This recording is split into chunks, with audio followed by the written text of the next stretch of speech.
Hello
and welcome my dear students. I am Rushali ma'am from VM Academy Classes Nashik.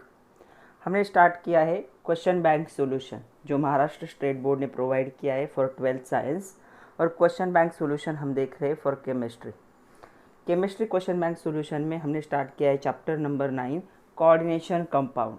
वैसे तो आपके question paper में ये 5 mark के लिए विथ ऑप्शन 7 मार्क के लिए जो ज़्यादा वेटेज वाले चैप्टर है उसे मैं पहले कवर कर रही हूँ। तो इसका आज पार्ट 2 है और टोटल 5 क्वेश्चन है। तो 3 क्वेश्चन हमने कंप्लीट कर लिए, multiple choice question for 1 mark, very short answer question 1 mark, and the short answer question का जो टाइप 1 था 2 मार्क का, वो हमने लास्ट वीडियो में कंप्लीट किया है पार्ट 1 में। आज पार्ट 2 है। आज के लेक्चर में हमें शॉर्ट आंसर क्वेश्चन टाइप 2 मतलब 3 मार्क के question and long answer question जो 4 मार्क के क्वेश्चन है उसे क्या करना है, डिटेल में कवर करना है। तो चलो स्टार्ट करते हैं question bank solution for the coordination compounds part 2। तो चलो देखते हैं short answer question type 2 3 mark के लिए। ये पहला क्वेश्चन है, right classification of ligand with 1 example of each type. तो चलो देखते हैं कोऑर्डिनेशन कंपाउंड में जो स्पेसिफिक जो सेंट्रल मेटल एटम होता है वो स्पेसिफिक एटम से या आयन से क्या होता है, सराउंड होता है, उसी को क्या कहा जाता है, लिगैंड कहा जाता है। तो ये जो लिगैंड्स होते हैं depending upon the number of electron donor, इनके पास कितने इलेक्ट्रॉन के पेयर है डोनेट करने के लिए, उसके हिसाब से इनका क्या होता है, क्लासिफिकेशन होता है। तो क्लासिफिकेशन में मेन कितने टाइप है, 3 टाइप है, monodentate ligand, polydentate ligand and ambidentate ligand. तो मेन 3 टाइप है। मोनोडेंटेड लिगैंड क्या होंगी, तो monodentate ligand is the one where a single donor atom share the electron pair. एक सिंगल एटम होता है और वही क्या करता है, इलेक्ट्रॉन की पेयर को सेंट्रल मेटल एटम के साथ क्या करता है, शेयर करके कोऑर्डिनेट बॉन्ड फॉर्म करता है, उसे क्या कहा जाएगा, मोनोडेंटेड। मोनो मतलब सिंगल, एक ही प्रेजेंट होगा, उसके पास लोन पेयर होगी और मेटल के सेंट्रल मेटल के साथ ये क्या करेगा, कोऑर्डिनेट बॉन्ड फॉर्म करेगा। इसके एग्जांपल है Cl-, OH-, Br-, कोई भी एक लिख सकते हो। देन सेकंड है पॉलीडेंटेड लिगैंड। पॉलीडेंटेड लिगैंड मतलब क्या होते हैं, ऐसे लिगैंड जिनके पास दो या दो से ज़्यादा क्या होंगे, डोनर एटम होंगे। तो उनको क्या, पॉली मतलब 2 या 2 से ज़्यादा, तो पॉली में अगर 2 है तो उसको क्या कहा जाता है, बाइडेंटेड। ऐसे लिगैंड जिनके पास जो बाइंड करते हैं सेंट्रल मेटल को by 2 donor atom, 2 donor atom से क्या करते हैं यहाँ पे ये क्या कोऑर्डिनेट बॉन्ड फॉर्म करते हैं। तो इसका एग्जांपल है यहाँ पे इथिलीन अमाइन भी हो सकता है, इथिलीन डाई अमाइन, और उसके साथ साथ ऑक्सैलेट आयन जो है, ऑक्सैलेट भी होता है C2O4 2-, तो दोनों में से कोई भी एक लिख सकते हो। जो दूसरा टाइप है वो है hexadentate ligand, the ligand which is bind the central metal through the 6 donor atom. 6 donor atom से क्या करता है ये, सेंट्रल मेटल आइटम को या सेंट्रल मेटल को बाइंड करता है, बॉन्ड फॉर्म करता है। तो इसका एग्जाम्पल होगा EDTA, ethylene diamide tetra acetate ion, EDTA 4-, ये बाइंड करता है किसी भी सेंट्रल मेटल को 6 से, तो ये हेक्साडेंटेट का एग्जाम्पल हो गया। उसके बाद जो थर्ड टाइप है लिगैंड का वो है एम्बिडेंटेड लिगैंड। तो इसके बारे में हम बहुत डिस्कस कर चुके हैं फर्स्ट पार्ट में भी। ऐसे लिगैंड जिनके पास क्या होंगे, 2 डोनर एटम होंगे। तो देखो यहाँ पे नाइट्रोजन भी है, ऑक्सीजन भी है, यहाँ पे देखो नाइट्रोजन भी है और उसके साथ साथ यहाँ पे क्या है, सल्फर भी है। तो जिनके पास 2 डोनर एटम होते हैं, जिस लिगैंड के पास दोनों डोनर एटम क्या कर सकते हैं, कोऑर्डिनेट कंपाउंड के साथ बॉन्ड फॉर्म कर सकते हैं, उसे क्या कहा जाता है, एम्बिडेंटेड लिगैंड। एंड NO2- उसका ही एग्जाम्पल है, SCN भी उसका ही एग्जाम्पल है। तो ऐसे आपको डेफिनेशन और एक एग्जाम्पल लिखना है। मेन 3 टाइप है, पॉलीडेंटेट के वापस 2 टाइप होंगे। सी the next question, define following term coordination isomer and hydrated isomer. ये क्वेश्चन रिपीट हुआ है। ये क्वेश्चन हमने वेरी शॉर्ट आंसर जो क्वेश्चन थे 2 मार्क के, उसमें भी हमने देखा था, तभी वहाँ पे ये 5th नंबर का क्वेश्चन था। तो ऑलरेडी हम दोनों भी डिस्कस कर चुके, कोऑर्डिनेशन आइसोमर क्या है और हाइड्रेटेड आइसोमर क्या है, तो आप लोगों का लर्न हो गया होगा। सेकंड क्वेश्चन क्या है उसमें देखो, draw structure of cis isomer. एक बार मैं सिर्फ डेफिनेशन बता देती हूँ कोऑर्डिनेशन की और हाइड्रेटेड की। सिर्फ डेफिनेशन पूछी उन्होंने, तो आपको भी सिर्फ डेफिनेशन लिखनी। ओके, तो जब एग्जाम्पल पूछा जाए तो ये एग्जाम्पल ऐड करना है, अदरवाइज सिर्फ डेफिनेशन लिखो। और एग्जाम्पल 100% पता हो तो ही लिखना है, अगर आपको थोड़ा भी डाउट हो तो मत लिखो। तो कोऑर्डिनेशन आइसोमर क्या होते हैं, ऐसे isomer which shows the inter-exchange of the ligand between the cationic and anionic sphere of the different metal ion। तो मैंने आपको कोबाल्ट और क्रोमियम का एग्जांपल देके एक्सप्लेन किया था। उसके बाद हाइड्रेटेड आइसोमर को सॉल्वेट आइसोमर भी कहा जाता है। तो हाइड्रेटेड आइसोमर क्या करते हैं, exchange of the solvent ligand between the coordination and ionisation sphere. तो वाटर और क्या कहे, कोऑर्डिनेशन स्पीयर के बाहर का और अंदर का क्या होता है, एक्सचेंज होता है, वाटर इसमें इन्वॉल्व होता है, इसलिए हाइड्रेटेड लिगैंड कहा जाता है। उसके बाद देखो नेक्स्ट क्या पूछा है उन्होंने, ड्रॉ द, तो इसे 1 मार्क होगा, इसे 1 मार्क होगा और इस स्ट्रक्चर को 1 मार्क होगा। Draw the structure of cis isomer of CONH34Cl2। तो इसका हमें क्या करना है, सिस आइसोमर क्या करना है, ड्रॉ करना है। तो चलो देखते हैं। तो आइसोमर में हमने अलग अलग टाइप देखे थे, तो ये कौन से टाइप का है देखो, मेटल फर्स्ट लिगैंड कितने हैं, 4 और सेकंड लिगैंड कितने हैं, 2। तो ये उस टाइप का है। मेटल ए के फर्स्ट लिगैंड 4 है, सेकंड लिगैंड कितने हैं, 2 है। तो हमें सिर्फ सिस ड्रॉ करना है। तो यहाँ पे सेंट्रल मेटल आइटम कौन होगा, कोबाल्ट होगा। ओके, उसके साथ कितने क्लोरीन है, 2। तो क्लोरीन, सिस में क्लोरीन क्या होते हैं, एक दूसरे के आजू बाजू में होते, बगल में होते। और ट्रांस में क्या हो जाएगा, एक क्लोरीन यहाँ होगा तो एक को आपको नीचे ड्रॉ करना पड़ेगा, और बाकी रिमेनिंग सारे क्या होंगे यहाँ पे NH3। तो सिर्फ आपको क्या करना है, सिस में जो सेम ग्रुप है वो क्या करने, एक दूसरे के साथ ड्रॉ करने।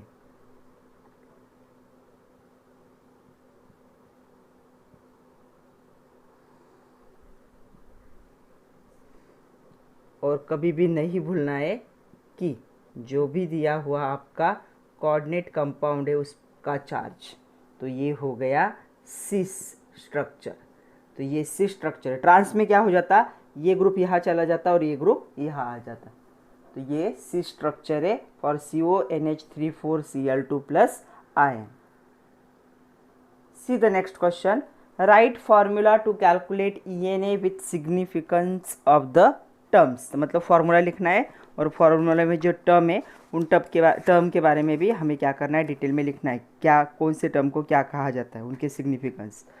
उसके साथ क्या क्वेश्चन है देखो, कैलकुलेट EAN ऑफ FeCN63-। तो इसका ENA हमें क्या करना है, कैलकुलेट भी करना है। तो चलो देखते हैं कि ENA होता क्या है, इसका फॉर्मूला क्या है, और फॉर्मूला में जो टर्म इन्वॉल्व है उनका सिग्निफिकेंस भी देखते हैं। तो क्या फॉर्मूला है EAN का? z minus x plus y. अभी हमें क्या करना है, इन तीनों टर्म का लिखना है। z क्या होता है? z is the atomic number of metal. तो जो मेटल होगा सेंट्रल मेटल उसका, तो यहाँ पे हमें Fe का कैलकुलेट करना है, एटॉमिक नंबर ऑफ मेटल। तो जो मेटल होगा उसका एटॉमिक नंबर को Z से डिनोट किया जाएगा। x क्या होता है? Number of electron lost by metal. तो number of electron lost by metal, तो इसे आप ऑक्सीडेशन नंबर भी कंसिडर कर सकते हो। ओके, उसके बाद y क्या होता है? y होता है number of electron donated by ligand.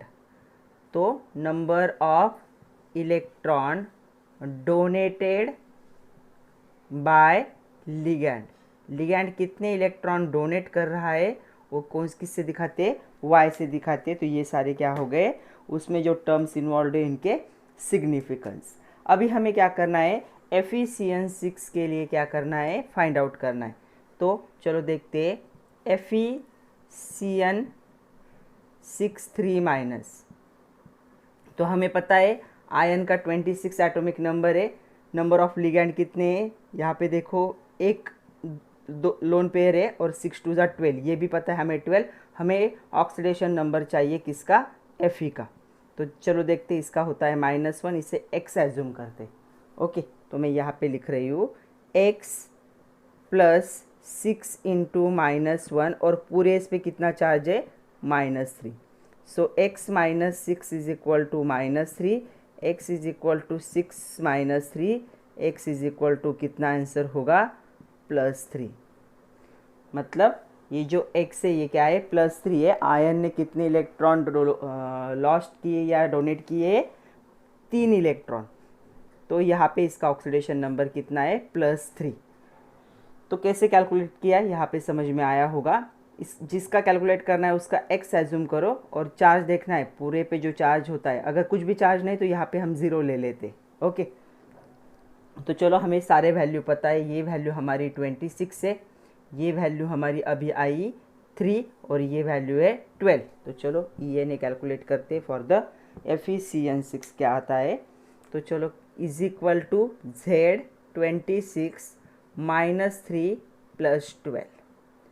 तो 26 में से अगर 3 चले गए तो 23 रह जाएगा, प्लस 12 कर दोगे तो ये कितना होगा देखो? 35। तो जो EAN होगा Fe-CN6 माइनस का वो कितना होगा?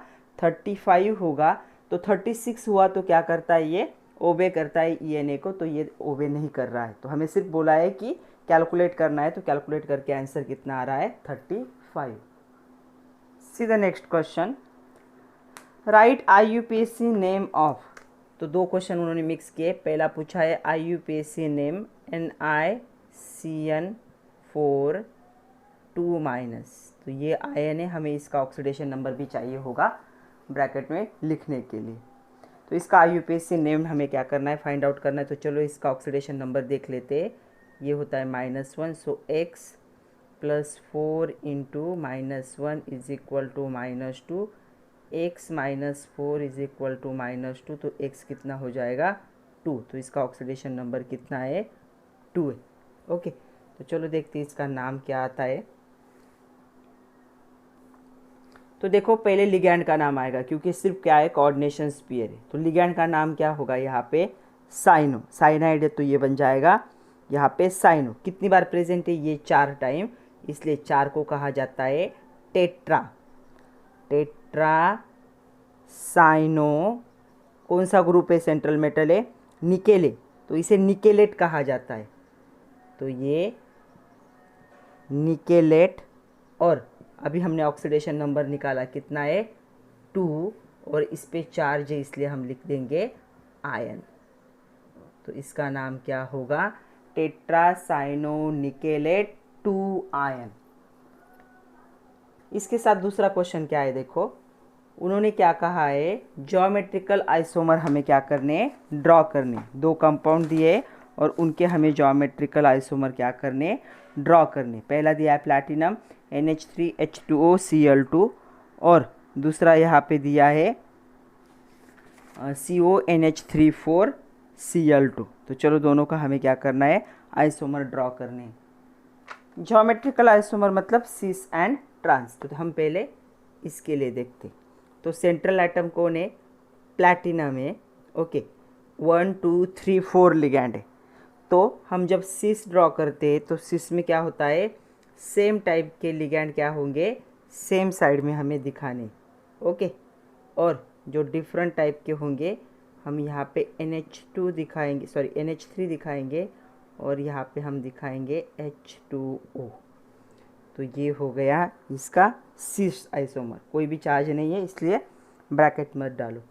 तो ये सिस आइसोमर हुआ। ट्रांस में क्या हो जाएगा, अभी जब इसका हम ट्रांस ड्रॉ करेंगे तो इसकी और इसकी पोजीशन क्या कर दो, चेंज कर दो। तो यहाँ पे आ जाएगा प्लैटिनम, ये H2O इस साइड में डालो, उसके साथ सॉरी ये इन दोनों की नहीं, इन दोनों की पोजीशन चेंज होगी। तो इसको कांस्टेंट रखिए, इसको फ्लिप करना है। तो ये हो गया Cl, ये हो गया Cl, यहाँ पे आ जाएगा H2O, यहाँ पे आ जाएगा NH3। तो ये क्या होगा, ट्रांस होगा।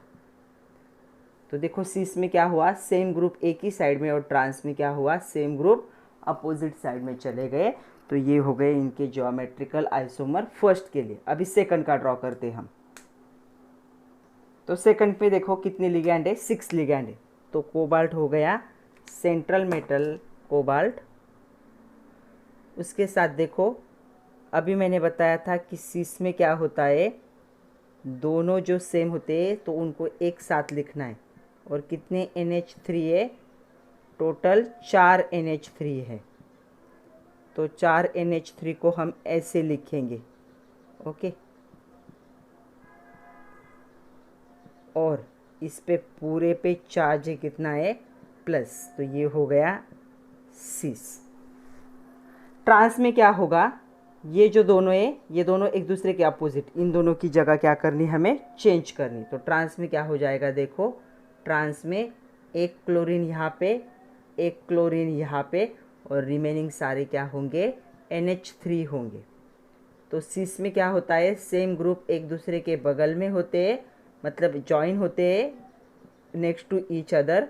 और ट्रांस में क्या हो जाते, एग्जैक्टली अपोजिट हो जाते एक दूसरे के। तो देखो ये ट्रांस में क्या हो गए, एग्जैक्टली अपोजिट हो गए। इस पे आ गया प्लस चार्ज। ये कौन सा स्ट्रक्चर है, ट्रांस। ये सिस आइसोमर, ये ट्रांस आइसोमर। तो ऐसे नेम के लिए 1 मार्क होगा, इसके सिस और ट्रांस आइसोमर के लिए 1 मार्क होगा, और इसके सिस और ट्रांस आइसोमर के लिए 1 मार्क। ऐसे टोटल कितने मार्क का क्वेश्चन, ये 3 मार्क्स का। See the next question. Define ligand and explain the magnetic property of NiCN4-। तो लिगैंड की डेफिनेशन आपको लिखनी है, क्या कैसे डिफाइन करते हैं लिगैंड को। In coordination compound the species surrounded in central metal atom और ion are called as a ligand. और लिगैंड क्या होते, इलेक्ट्रॉन डोनर होते। तो ये हो गई लिगैंड की डेफिनेशन। डेफिनेशन आप लोग एज इट इज लिख सकते हो। सबसे इंपॉर्टेंट बात है कि आगे का आधा question, explain magnetic property of the NiCN4-। तो चलो देखते हैं कि इसके मैग्नेटिक प्रॉपर्टी को एक्सप्लेन करने के लिए हमें क्या क्या किस चीज़ों की ज़रूरत है। तो सबसे पहले हमें पता होना चाहिए यहाँ पे कि ये जो निकेल है इसका क्या होगा, ऑक्सीडेशन स्टेट क्या होगा। तो चलो कैलकुलेट करते हैं। ऑक्सीडेशन स्टेट x, ये होगा -1। सो x + 4 × -1, और पूरे पे कितना चार्ज है, -2। सो x - 4 = -2। तो x की वैल्यू कितनी हो जाएगी, +2। तो सबसे पहला पॉइंट हमें मिल गया, ये पॉइंट वाइज लिखना पड़ेगा। ओके, तो जो स्क्वायर प्लेनर कॉम्प्लेक्स स्ट्रक्चर होता है उसका पूरा एक्सप्लेनेशन यहाँ पे आ जाएगा। सबसे पहले आएगा ऑक्सीडेशन नंबर ऑफ निकेल, कितना आया, +2। मतलब यहाँ पे ये क्या कौन से फॉर्म में प्रेजेंट होगा, Ni2+ के फॉर्म में प्रेजेंट होगा। तो निकेल इसका एटॉमिक नंबर होता है 28, इलेक्ट्रॉनिक कन्फिग्रेशन होगा 1s2, 2s2, 2p6, 3s2, 3p6, 4s2। मैं पहले 3d लिख लेती हूँ। 3d में कितने आएंगे 8 एंड 4s2। जब इसे 2 इलेक्ट्रॉन लूज़ करने हैं और 2+ आयन फॉर्म करना है तो ये कहाँ से इलेक्ट्रॉन डोनेट करेगा, तो आउटर मोस्ट सेल से। तो आउटर मोस्ट सेल कौन सा है यहाँ पे, वो है 4s, और 4s में हो जाएंगे 0। ये बात आपको अच्छे से याद रखनी। ओके, तो अभी देखो 3d में कितने इलेक्ट्रॉन है, 8 इलेक्ट्रॉन है। तो हम सेकंड पॉइंट क्या लिखेंगे, सेकंड पॉइंट हमारा होगा कि जो इलेक्ट्रॉनिक कन्फिग्रेशन है Ni2+ का, सिर्फ वैलेंस शेल का लिखेंगे हम यहाँ पे। तो d ऑर्बिटल में अभी हमने देखा कितने इलेक्ट्रॉन थे, 8, 1 2 3 4 5 6 7 एंड 8।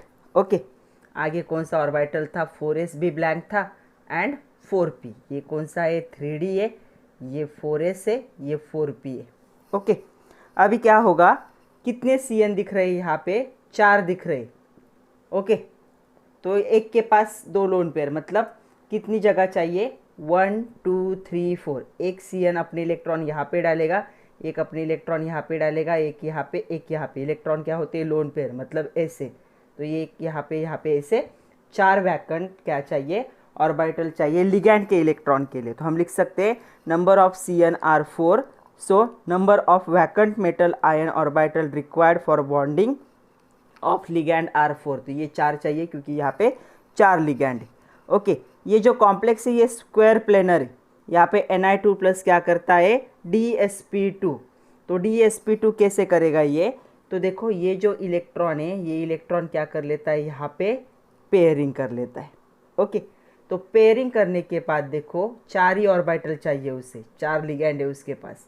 तो एक d हो गया, एक s हो गया और 2 p हो गए। ये हो गया इसका हाइब्रिडाइजेशन। तो क्या है, dsp2 हाइब्रिडाइजेशन दिखाता है ये। ओके, यहाँ पे क्या हो जाएगा, जो 3d में इलेक्ट्रॉन है वो पेयर हो जाएंगे। हाइब्रिडाइजेशन से पहले ये 2 इलेक्ट्रॉन क्या हो गए, पेयरिंग, और एक वैकेंट ऑर्बिटल उन्होंने क्या कर दिया, दे दिया। किसके लिए, इस हाइब्रिडाइजेशन के लिए, dsp3 हाइब्रिडाइजेशन के लिए। अभी जो 4 लिगैंड आएंगे, हर लिगैंड के पास क्या है, एक लोन पेयर ऑफ इलेक्ट्रॉन है। तो वो क्या करेंगे, अपने लोन पेयर को कहाँ पे पुट करेंगे, देखो मैं थोड़ा सा अलग कलर से दिखा रही हूँ। ये cn के लोन पेयर है, तो ये ऐसे यहाँ पे फिल होंगे। अभी हमें क्या करना है, इसकी मैग्नेटिक प्रॉपर्टी के बारे में बताना है। मतलब ये पैरामैग्नेटिक है, डायामैग्नेटिक है, क्या है ये बताना है हमें। तो मैग्नेटिक प्रॉपर्टी में देखो यहाँ पे सारे क्या है, पेयर्ड इलेक्ट्रॉन है, दिख रहे सारे पेयर्ड है। सो यहाँ पे नो अनपेयर्ड इलेक्ट्रॉन ऐसे भी कह सकते हो। जब कोई भी अनपेयर्ड इलेक्ट्रॉन नहीं होता तो ये क्या बन जाता है, ये बन जाता है डायामैग्नेटिक इन नेचर। तो क्या बन जाएगा, डायामैग्नेटिक इन नेचर। तो यहाँ पे इस कॉम्प्लेक्स में no unpaired electron, so the complex is diamagnetic in nature. इसकी मैग्नेटिक प्रॉपर्टी क्या होगी, डायामैग्नेटिक होगी। Means they are weakly repel in the magnetic field. तो ये इनकी मैग्नेटिक प्रॉपर्टी होगी। Okay, see the next question, question number 6, 3 mark का ये लास्ट क्वेश्चन है। Define anionic sphere complex. तो इनको एनियोनिक स्पीयर कॉम्प्लेक्स भी कहा जाता है या एनियोनिक कॉम्प्लेक्स भी कहा जाता है। उसके साथ कोऑर्डिनेशन नंबर की डेफिनेशन। तो आप लोगों को definition as it is learn करने पड़ेंगे जो टेक्स्ट बुक में दिए। And draw the optical isomer for this complex. तो चलो एनियोनिक स्पीयर में आप लोगों को बता देती हूँ क्या होता है, एग्जाम्पल ही दे देती हूँ। FeCN6 ये हो गया स्पीयर। जब ऐसा बॉक्स आता है तो क्या होता है, ये स्पीयर। जब इस पे निगेटिव चार्ज होता है तो इसे क्या कहा जाता है, एनियोनिक स्पीयर। अगर पॉजिटिव होता तो क्या कहते हैं, कैटायोनिक स्पीयर। तो एनियोनिक स्पीयर को कैसे डिफाइन करोगे, the negatively charged coordination sphere. Negatively charge क्या है, ये कोऑर्डिनेशन स्पीयर है और उस पर क्या है, निगेटिव चार्ज है। So the negatively charged coordination sphere or the coordination compound have negatively charged coordination sphere. कुछ भी कहो, जब भी कोऑर्डिनेशन स्पीयर पे निगेटिव चार्ज होगा उसे क्या कहा जाएगा? एनियोनिक स्पीयर कॉम्प्लेक्सेस कहा जाएगा। और इसका ये एग्जाम्पल है। तो एनियोनिक मतलब निगेटिव चार्ज, कैटायोनिक होता तो क्या होता? Positive charge. लेकिन यहाँ पे एनियोनिक पूछा है तो वही डेफिनेशन लिखो। The negatively charge coordination sphere is known as the anionic, या ऐसे लिख सकते हो, the coordination compound having the negatively charge coordination sphere are known as anionic complex और anionic sphere complex, and this is the example. Second definition उन्होंने पूछी है coordination number. तो कोऑर्डिनेशन नंबर को CN से भी डिनोट करते ऐसे। कोऑर्डिनेशन नंबर क्या होगा? Coordination number of metal ion is a complex in the number of ligand donor attach directly to the central metal, जो भी होगा, और जो कोऑर्डिनेट बॉन्ड क्या करेंगे? फॉर्म करेंगे। तो इसे कैसे डिफाइन करोगे? The coordination number of metal ion in the complex is the number of ligand donor atom directly attach to it. तो जो सेंट्रल मेटल होगा उसके साथ जो डोनर लिगैंड है वो डायरेक्टली कितने अटैच होंगे और कितने कोऑर्डिनेट बॉन्ड वो बनाते हैं, उस पर क्या होगा?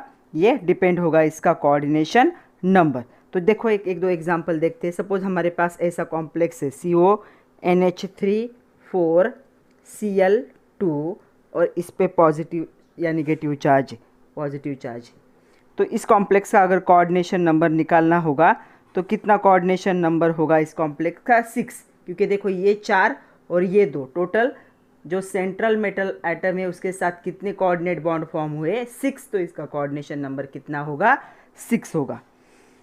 उसके बाद कोई और एग्जांपल ले लो, FeCN6 जो अभी हमने यूज़ किया था, FeCN6 माइनस वाला। तो यहाँ पे भी देखो 6 है, तो 6 बॉन्ड फॉर्म हो गए, तो इसका भी कोऑर्डिनेशन नंबर कितना होगा? 6 होगा। तो कोऑर्डिनेशन नंबर मतलब जी कितने डोनर लिगैंड प्रेजेंट है और उन्होंने कितने कोऑर्डिनेशन बॉन्ड फॉर्म किए सेंट्रल मेटल के साथ, उसे क्या कहा जाता है? Coordination number. तो 1 मार्क हो गया एनायनिक स्पीयर डेफिनेशन के लिए, 1 मार्क हो गया कोऑर्डिनेशन नंबर के लिए, और 1 मार्क होगा ऑप्टिकल आइसोमर हमें ड्रॉ करना है COEN थ्राइस के लिए। तो ये कॉम्प्लेक्स दिया है और पूछा है कि ऑप्टिकल आइसोमर। तो ऑप्टिकल आइसोमर में आपको क्या करना पड़ता है? सिस मिरर या मिरर क्या करनी पड़ती है?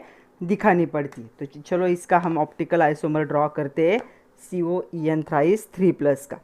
तो यहाँ पे कोबाल्ट हो गया सेंट्रल मेटल, ओके। EN है मतलब इथिलीन डायअमाइड। तो इसके पास कितने डोनर ग्रुप होते हैं? 2 ग्रुप होते। तो आपको ऐसे ड्रॉ करने की थोड़ी सी प्रैक्टिस करनी होगी। ये हो गया तीसरा EN। तो टोटल 6 बॉन्ड फॉर्म हो रहे हैं, क्योंकि एक इथिलीन डायमाइड क्या करता है? 2 बॉन्ड फॉर्म करता है। इस पे 3+, ये हो गया इसका डी फॉर्म, इसे डी फॉर्म कहा जाता है, डेक्स्ट्रो रोटेटरी। यहाँ पे मिरर दिखाओ, नीचे मिरर नाम दिया तो भी चलेगा। दूसरा कॉम्प्लेक्स क्या होगा? देखो CO, ये थोड़ा सा रोटेट होगा, थोड़ा सा मतलब सिर्फ इतना रोटेट होगा। तो ये यहाँ पे आ जाएगा EN, ये थोड़ा सा रोटेट होके यहाँ पे आ जाएगा EN, और ये थोड़ा ज़्यादा रोटेट हो गया EN, और ये भी क्या होगा? थोड़ा सा रोटेट होगा EN।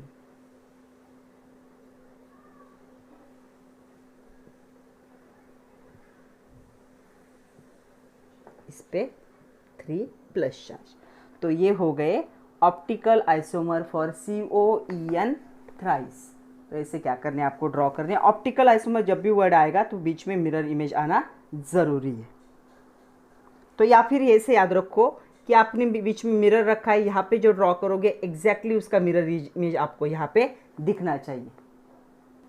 देखो next question, long answer question. ये लॉन्ग आंसर क्वेश्चन जो है 4 मार्क के क्वेश्चन है। तो पहला बहुत मिक्स क्वेश्चन है। देखो क्या करना है? ऑक्सीडेशन स्टेट फाइंड आउट करनी है, कोऑर्डिनेशन फाइंड आउट करना है इस कॉम्प्लेक्स के लिए। EN हमें आयन का फाइंड आउट करना है इस कॉम्प्लेक्स के लिए, और इस कॉम्प्लेक्स का हमें क्या लिखना है, IUPAC नेम लिखना है। तो एक एक करते सबसे पहले क्या करेंगे हम, ऑक्सीडेशन नंबर, हर एक को एक मार्क है, ऑक्सीडेशन नंबर फाइंड आउट करेंगे किसके लिए, CONH3 4Cl2 प्लस के लिए। हमेशा याद रखना है, अगर मेंशन नहीं किया है कि ऑक्सीडेशन स्टेट किसकी फाइंड आउट करो, तो भी हमें किसके लिए फाइंड आउट करनी होती है, मेटल के लिए करनी होती है। ओके, सेंट्रल मेटल के लिए। तो देखो ये जो होगा ये होगा, इसे X एज्यूम करते हैं, अमोनिया न्यूट्रल होता है और Cl पे कितना चार्ज होता है, -1। तो चलो वैल्यू पुट करते हैं, X प्लस इसे कितना भी पकड़ो तो 0 ही आएगा, +2 × -1 इज इक्वल टू, इस पे +1 साइन है, ये कभी भूलना नहीं है। अगर कुछ नहीं तो 0 लेना है, पॉजिटिव निगेटिव जितना होगा इक्वल टू उतना चार्ज क्या करना है, कैरी करना है। तो क्या हो जाएगा, X - 2 is equal to +1, so X is equal to क्या हो जाएगा, +3, means the oxidation state of this complex is +3। इसमें कोबाल्ट की ऑक्सीडेशन स्टेट कितनी होगी, +3 होगी। याद रखनी, मोस्टली मेटल की जो ऑक्सीडेशन स्टेट होती है प्लस ही आती है। दूसरा हमें क्या करना है, इसका कोऑर्डिनेशन नंबर। अभी हमने कोऑर्डिनेशन नंबर जब देखा था डेफिनेशन, और यही एग्जांपल हमने देखा था। तो कोऑर्डिनेशन नंबर की डेफिनेशन क्या है, सेंट्रल मेटल एटम के साथ डोनर लिगैंड कितने प्रेजेंट होते हैं, कितने डायरेक्टली अटैच होते हैं, और वो कितने कोऑर्डिनेट बॉन्ड बनाते हैं। तो देखो यहाँ पे 4 + 2, तो इसका कोऑर्डिनेशन नंबर कितना होगा, 6 होगा। ओके, कोऑर्डिनेशन नंबर 6 हो गया, ऑक्सीडेशन स्टेट +3 हो गई। तो ऑक्सीडेशन स्टेट अभी 1 मार्क के लिए पूछा है, तो डायरेक्ट मत लिखो, कैलकुलेट करो। ओके, और ये डायरेक्ट लिख सकते हो कि 4 + 2 6 लिगैंड अटैच है डायरेक्टली कोबाल्ट के साथ, तो यहाँ पे ऑक्सीडेशन नंबर कितना होगा, 6 होगा। ओके, नेक्स्ट देखो, थर्ड जो है, हमें क्या करना है, इस कॉम्प्लेक्स के लिए EAN फाइंड आउट करना है। तो कौन सा कॉम्प्लेक्स है हमारे पास, FeCN6। आई होप हमने इसका कैलकुलेट किया है इसी क्वेश्चन बैंक में, फिर भी एक बार देख लेते हैं। तो EAN, क्या फॉर्मूला है EAN का, is equal to Z - X + Y। Z होता है atomic number of ion, X होता है उसने कितने डोनेट किए इलेक्ट्रॉन्स, और Y होता है number of electron donated by the ligand. तो देखो यहाँ पे क्या होगा, हमें सबसे पहले क्या करना है, हमें पता है Z एटॉमिक नंबर कितना होगा इसका, 26 होगा आयन का। ये 6 × 2 Y कितना होगा, 12 होगा। हमें X निकालना है, X मतलब क्या होगा, ऑक्सीडेशन स्टेट। तो चलो यहाँ पे X की Fe की ऑक्सीडेशन स्टेट निकालते हैं। तो इसकी ऑक्सीडेशन स्टेट क्या हो गई, X, और इस पे होता है -1 चार्ज। तो क्या होगा, X + 6 बार है, सो 6 × -1 इज इक्वल टू -4। तो क्या होगा, X - 6 इज इक्वल टू -4, तो X इज इक्वल टू कितना आएगा, +2। तो यहाँ पे आयन की ऑक्सीडेशन स्टेट कितनी है, +2, मतलब आपका Z 26 से X कितना है, 2 है, और Y कितना है, 12। चलो वैल्यू पुट करो, 26 - 2 + 12 क्या होगा, 26 में से 2 चले गए तो ये बन जाएगा 24, और उसमें 12 ऐड कर दोगे तो ये इसका आंसर होगा 36। और मैंने बहुत बार बताया कि जिसका आंसर 36 आता है वो EAN रूल को क्या करता है, ओबे करता है। तो ऐसे 3 क्वेश्चन के आंसर हो गए। अभी IUPAC नेम बाकी, तो चलो इस कॉम्प्लेक्स का IUPAC नेम देखते हैं। तो क्या आया, ऑक्सीडेशन स्टेट कितना आया वो भी हमने देखा, कोऑर्डिनेशन नंबर देखा, उसके बाद EAN से इस कॉम्प्लेक्स का हमने देखा कितना वैल्यू आता है। अभी सिर्फ 4 जो पॉइंट है कि इस कॉम्प्लेक्स का IUPAC नेम लिखना है हमें। तो इस कॉम्प्लेक्स का नाम लिखने के लिए हमें सबसे पहले क्या पता होना चाहिए, सेंट्रल मेटल आयन का ऑक्सीडेशन स्टेट। तो चलो X ये होता है 0, तो X + 0 इज इक्वल टू +2, तो X कितना होगा, +2 ही होगा। तो इसका ऑक्सीडेशन स्टेट कितना है, +2 है। तो याद रखो, यहाँ पे लिख देती हूँ मैं +2। ओके, अभी देखो सबसे पहले नाम क्या आता है, जब सिर्फ कॉम्प्लेक्स होता है, इससे पहले मेटल होता तो मेटल का नाम पहले आता, लेकिन कुछ भी नहीं है, सिर्फ क्या है यहाँ पे, कोऑर्डिनेशन स्फीयर है। तो कोऑर्डिनेशन स्फीयर में सबसे पहले नाम किसका आएगा, लिगैंड का। कितनी बार प्रेजेंट है ये, 4 बार। तो हम कहेंगे 4 को कहा जाता है टेट्रा। तो 4 हो गया टेट्रा। NH3 ये जब होता है, ये NH3 जब प्रेजेंट होता है लिगैंड तो इसका नाम क्या हो जाता है, इसका नाम हो जाता है अमाइन। तो टेट्रा अमाइन, एक साथ लिखना है सब कुछ, टेट्रा अमाइन। उसके बाद क्या लिखेंगे हम, जो जिंक होता है इस जिंक को क्या कहा जाता है, इसे कहा जाता है जिंकेट। तो इसके साथ लिखेंगे हम जिंकेट। ऑक्सीडेशन स्टेट कितनी थी इसकी, 2 थी, इसलिए कि रोमन 2 और आगे लिखेंगे आयन। तो ये क्या है, टेट्रा अमाइन जिंकेट 2 आयन, ये क्या होगा इस कॉम्प्लेक्स का IUPAC नेम। तो इसी चैनल पे मैंने कोऑर्डिनेशन नंबर के सारे वीडियो अपलोड किए हुए हैं टॉपिक वाइज, वहाँ पे भी IUPAC नेम से अगर सर्च करोगे तो आपको मिल जाएगा। वहाँ पे मैंने सारे रूल्स भी बताए और बहुत सारे एग्जाम्पल भी करवा के लिए। नेक्स्ट क्वेश्चन देखो, explain why CONH363 plus ion is low spin. Actual ये लो स्पिन हाई स्पिन जो है क्रिस्टल फील्ड थ्योरी अच्छे से एक्सप्लेन करती है। इस बार की सिलेबस से क्रिस्टल फील्ड थ्योरी को डिलीट किया था, फिर भी उस पर एक छोटा सा क्वेश्चन आया है, हम डिस्कस कर लेते हैं। Calculate number of unpaired electron, तो ये हम इजीली कर सकते। राइट जियोमेट्री, वो भी हम लिख सकते। तो सबसे पहले हमें क्या करना है, हमें बताना है कि CONH363 प्लस ये जो आयन है ये लो स्पिन क्यों है।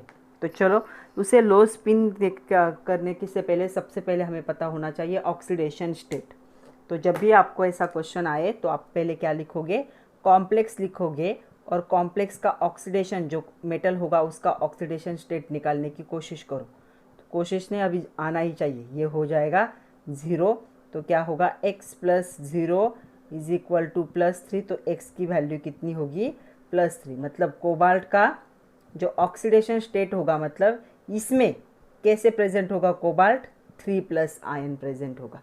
ओके, उसके बाद सेकंड जो स्टेप होती है, हमें क्या करना है, सेकंड स्टेप में हमें देखना है कि इसका इलेक्ट्रॉनिक कन्फिग्रेशन कैसे होगा CO3+ आयन का। तो 3 इलेक्ट्रॉन लूज कर देगा। कोबाल्ट का जो एक्चुअल एटॉमिक नंबर होगा उसमें से 3 इलेक्ट्रॉन क्या हो जाएंगे, कम हो जाएंगे। सीधा नेक्स्ट ये उसका देखो CO3+ का क्या होगा। तो कोबाल्ट का उससे पहले हम पता होना चाहिए।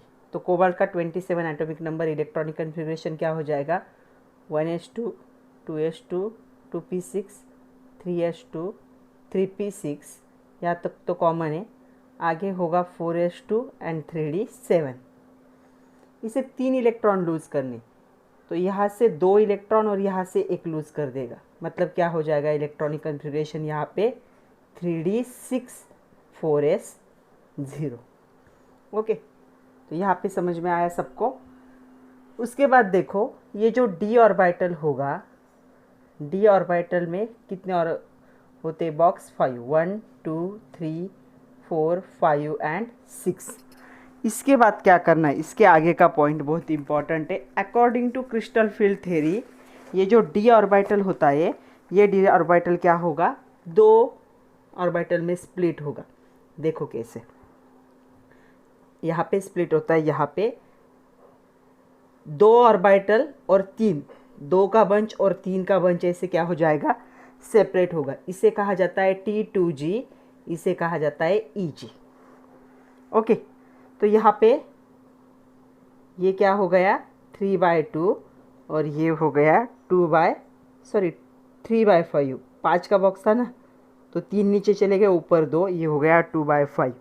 और यहाँ पे जो एनर्जी का गैप होता है ना, इसे कहा जाता है Δ0। ये क्रिस्टल फील्ड थ्योरी का जो वीडियो अपलोड किया है उसमें सब कुछ एक्सप्लेन किया है मैंने। तो एनर्जी होती है सेपरेशन 2 एनर्जी लेवल की, जो 2 पार्ट में ये डिवाइड हुआ है, वो एनर्जी लेवल की सेपरेशन की एनर्जी। तो लो स्पिन और हाई स्पिन कौन डिसाइड करता है, ये एनर्जी डिसाइड करेगी। अभी कितने इलेक्ट्रॉन थे देखो, 1 2 3 4 5 एंड 6, ऐसा है, राइट। अभी देखो लो स्पिन, ये कौन सा कॉम्प्लेक्स है, हमें बताना है कि लो स्पिन कॉम्प्लेक्स। क्यों लो स्पिन कॉम्प्लेक्स है, अच्छे से सुनो। क्या हो रहा है यहाँ पे, ये क्रिस्टल फील्ड का स्प्लिटिंग हुआ है, स्प्लिट हुआ है। ये एक था, 2 पार्ट में स्प्लिट हुआ है। तो crystal field splitting energy is smaller than the electron pair energy. ये जो एनर्जी होती है, ये एनर्जी छोटी जब होगी इलेक्ट्रॉन पेयर एनर्जी से। तो ये जो इलेक्ट्रॉन है इनकी एनर्जी ज़्यादा होने की वजह से ये क्या कर लेंगे, यहाँ पे इसके साथ पेयरिंग कर लेंगे। तब क्या होगा, कॉम्प्लेक्स क्या होता है, लो स्पिन कॉम्प्लेक्स होता है।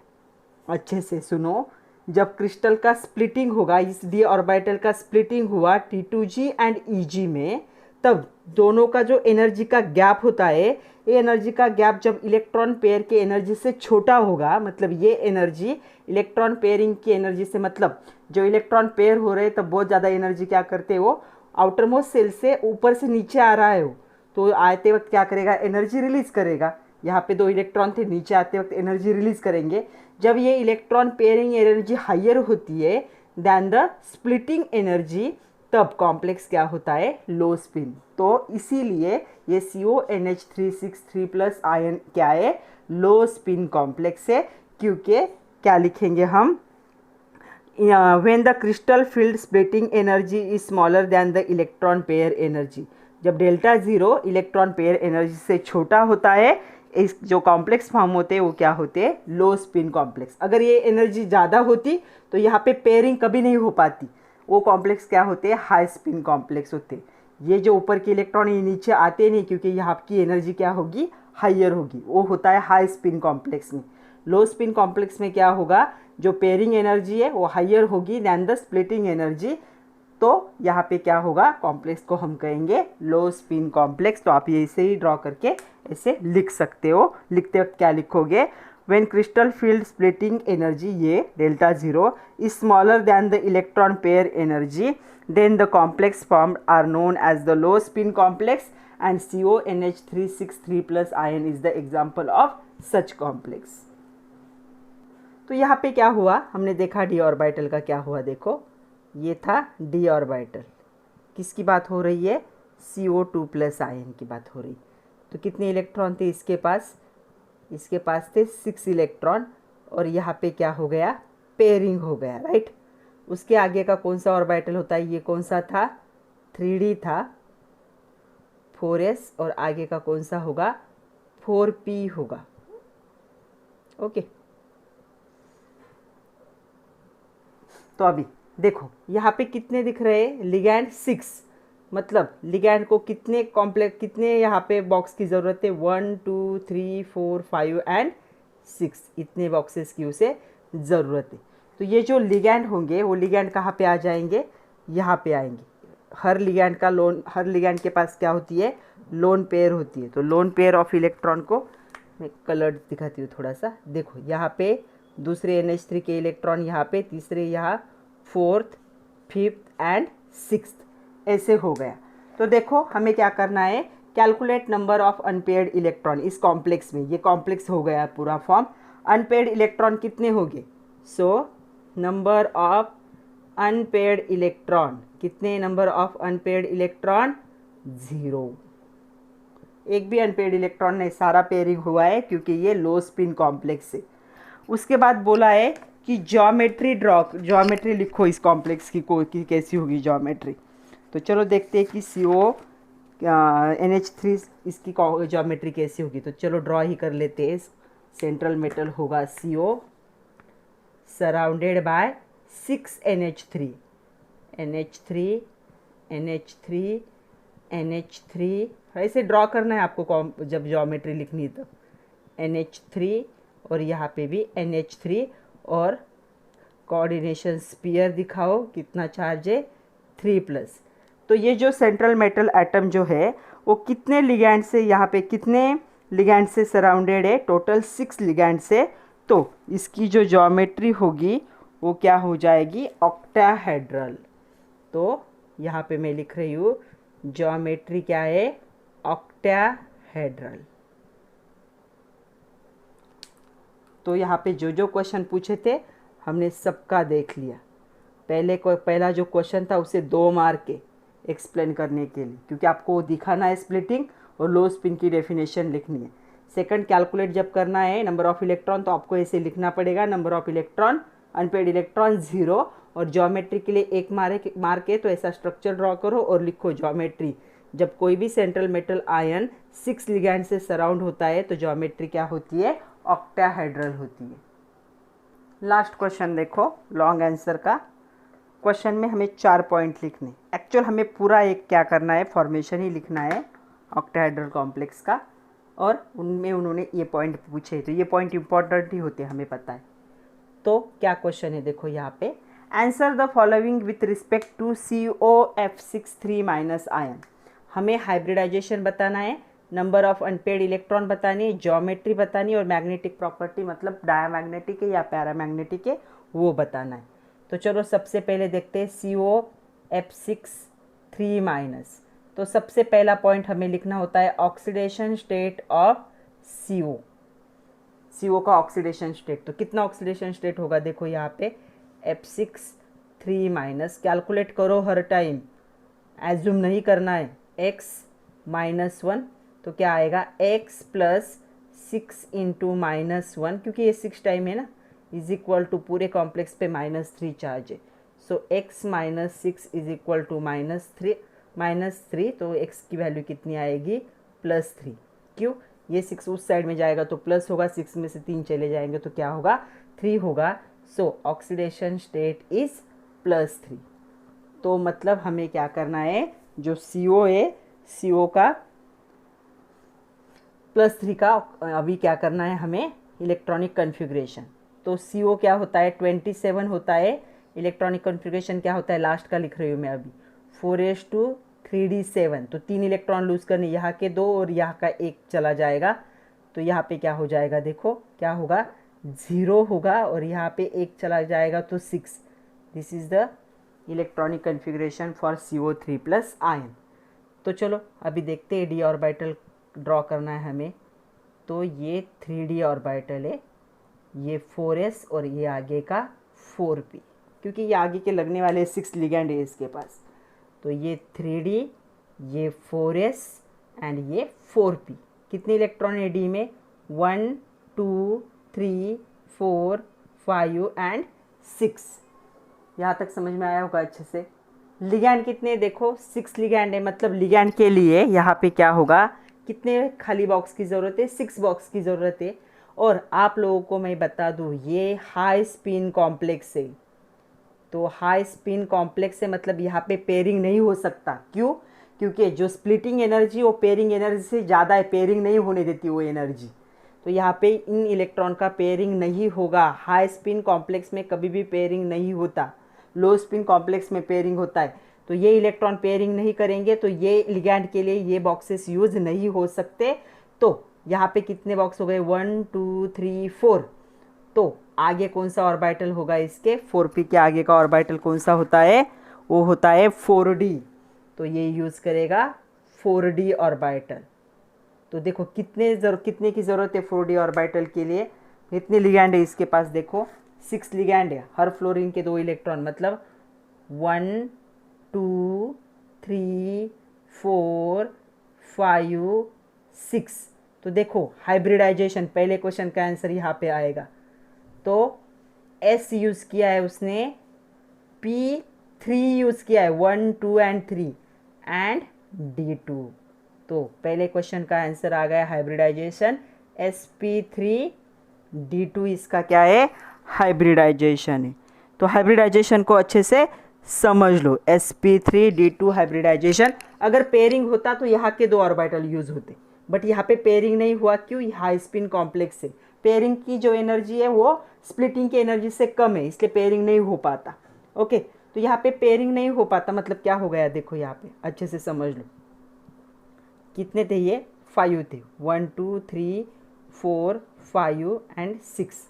ओके दिख रहा है ना यहाँ पे। तो जब स्प्लिटिंग होगा तो यहाँ पे 2 ऑर्बिटल ऊपर चले गए, 3 ऑर्बिटल नीचे रह गए। ओके, इसमें थे 1 2 3 4 5 6, ये 2 इलेक्ट्रॉन नीचे आने चाहिए थे, बट ये जो डेल्टा 0 की वैल्यू ये बहुत ज़्यादा है, तो ये इलेक्ट्रॉन यहाँ तक ट्रैवल नहीं कर सकते, इसीलिए ये कौन सा कॉम्प्लेक्स है, हाई स्पिन। तो पेयरिंग नहीं होता यहाँ पे, तो पेयरिंग नहीं होता तो ये बॉक्स खाली नहीं हो सकते, इसीलिए नेक्स्ट बॉक्स यूज़ करने की ज़रूरत पड़ी, नेक्स्ट ऑर्बिटल को यूज़ करना पड़ा। तो हाइब्रिडाइजेशन के लिए मतलब लिगैंड के इलेक्ट्रॉन्स के लिए जो डोनेट किए लिगैंड ने, उस इलेक्ट्रॉन के लिए कौन से ऑर्बिटल यूज़ किए देखो, रेड कलर वाले, 4s, एक 4s 3p और 2d, तो हाइब्रिडाइजेशन हो गया sp3d2 हाइब्रिडाइजेशन हो गया। सेकंड क्वेश्चन का answer, number of unpaired electron, count करो 1 2 3 4, तो इसका आंसर हो गया 4 क्या है, अनपेड इलेक्ट्रॉन है। यहाँ पे दिख रहे देखो पूरा कॉम्प्लेक्स फॉर्म हो गया है, कितने अनपेड इलेक्ट्रॉन है यहाँ पे, 4 अनपेड इलेक्ट्रॉन। उसके बाद उन्होंने पूछा है ज्योमेट्री, तो ज्योमेट्री देखो, ज्योमेट्री के लिए आपको स्ट्रक्चर भी ड्रॉ करना पड़ेगा। तो ज्योमेट्री जब ड्रॉ करनी पड़ती है, सेंट्रल मेटल कौन सा है, कोबाल्ट है, and this cobalt is surrounded by कितने फ्लोरीन है, 6, 1 2 3 4 5 एंड 6, और इस पे कौन सा चार्ज है, 3 माइनस। तो ज्योमेट्री क्या हो गई, जब कोई भी लिगैंड, कोई भी सेंट्रल मेटल 6 लिगैंड से सराउंड होता है तो ज्योमेट्री क्या होती है, ऑक्टाहेड्रल। तो यहाँ पे मैंने लिखा ऑक्टाहेड्रल, आप स्ट्रक्चर ड्रॉ करोगे और उसके नीचे लिखोगे ऑक्टाहेड्रल ज्योमेट्री। मैग्नेटिक प्रॉपर्टी देखो, तो मैग्नेटिक प्रॉपर्टी क्या होगी इसकी, पैरामैग्नेटिक, क्यों, अनपेयर्ड इलेक्ट्रॉन, तो मैं यहाँ पे लिख रही हूँ दिस कॉम्प्लेक्स इज पैरामैग्नेटिक, क्यों, बिकॉज 4 अनपेयर्ड इलेक्ट्रॉन इसके पास। तो ऐसे चारों क्वेश्चन के आंसर हो गए। हाइब्रिडाइजेशन आया sp3d2, number of unpaired electron 1 2 3 4, geometry जो होगी ऑक्टाहेड्रल, क्योंकि सेंट्रल मेटल आयन 6 लिगैंड से सराउंड है, और मैग्नेटिक प्रॉपर्टी, जब अनपेयर्ड इलेक्ट्रॉन प्रेजेंट होते पैरामैग्नेटिक, जब नहीं होते तब क्या होता है, डायामैग्नेटिक। तो ये कौन सा कॉम्प्लेक्स है, पैरामैग्नेटिक कॉम्प्लेक्स है। तो ऐसे यहाँ पे ये जो है क्वेश्चन बैंक जो है कोऑर्डिनेशन कंपाउंड यहाँ पे ख़त्म हुई। बहुत ही इंटरेस्टिंग टॉपिक ही है, अच्छे से समझ लो हर पॉइंट को, एक बार अगर कर लोगे ना तो समझ में आ जाएगा। अगर आपको ये एक कॉम्प्लेक्स का फॉर्मेशन आता है ना, तो आप किसी भी कॉम्प्लेक्स का अच्छे से लिख सकते हो। तो क्वेश्चन बैंक के क्वेश्चन अच्छे से लर्न कर लो, उसके बाद एक्सरसाइज को भी अच्छे से लर्न कर लो। इतना करोगे तो 80% से ज़्यादा मार्क्स ईजिली मिल सकते। तो पढ़ो अच्छे से। All the best and thank you very much my dear students.